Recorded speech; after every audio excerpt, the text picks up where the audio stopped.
Depuis 2018 que le projet intégré RED+, de la province du Mai-Ndombe, PIRED Mai-Ndombe en sigle, est opérationnel dans les territoires d'Inongo, de Kiri, de Kutu et d'Oshwe dans la province de Mai-Ndombe. Ce projet à grande échelle vise à développer un modèle juridictionnel provincial de développement vert avec des initiatives et incitations basées sur les résultats. Il s'inscrit dans la logique du PIRED Plateau, l'un des projets de l'unité de coordination du programme d'investissement pour la forêt UCPIF, structure du ministère de l'Environnement et du Développement durable qui met également en œuvre le PIRED Mai-Ndombe à travers le consortium FRMI WWC en qualité de maître d'ouvrage délégué. Le PIRED Mai-Ndombe est exécuté grâce au financement FONARED CAFI avec l'appui de la Banque mondiale agissant comme agence de mise en œuvre et l'UCPIF comme maître d'ouvrage.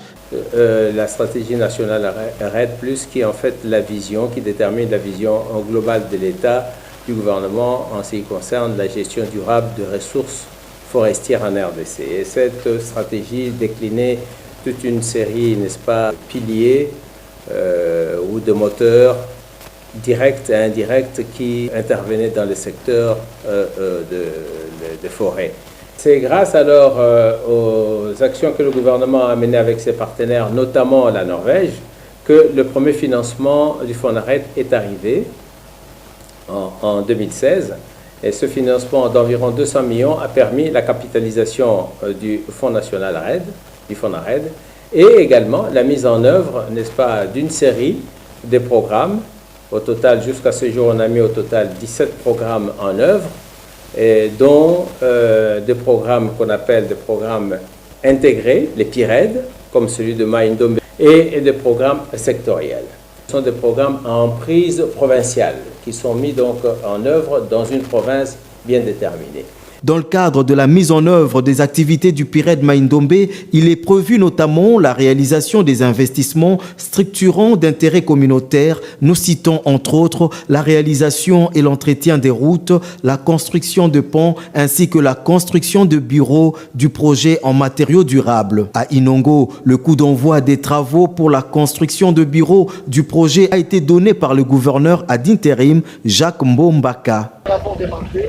Nous les avons obligés de commencer la construction d'un bâtiment ici, dans le chef-lieu de province, afin de permettre chaque fois la coordination concertée des actions entre les projets et le gouvernement provincial. Les travaux de construction des bureaux sont exécutés sur base des contrats signés avec les entreprises privées sélectionnées par le projet. Le PIRED Mai-Ndombe, si vous voulez, c'est les financements FONARED, CAFI à travers FONARED.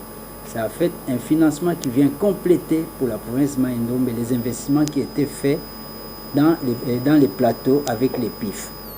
Et dans ces cadres-là, pour l'ex-DC des plateaux, les PIF avaient construit 4 bureaux, un bureau par territoire, ainsi un bureau pour les territoires de Yumbi, un bureau pour Bolobo, un bureau pour Mouchi et un bureau à Kwamut. Ça, c'était avec les financements des PIF directement. Tandis que maintenant, avec les financements du CAFI à travers les FONARED, FRMI va donc construire 4 bureaux également en réplique pour les 4 autres territoires de la province Mai-Ndombe. Il y a un bureau et les constructions ont commencé déjà. Un bureau à Inongo, un bureau à Kiri, un bureau à Oshwe et un bureau à Kutu.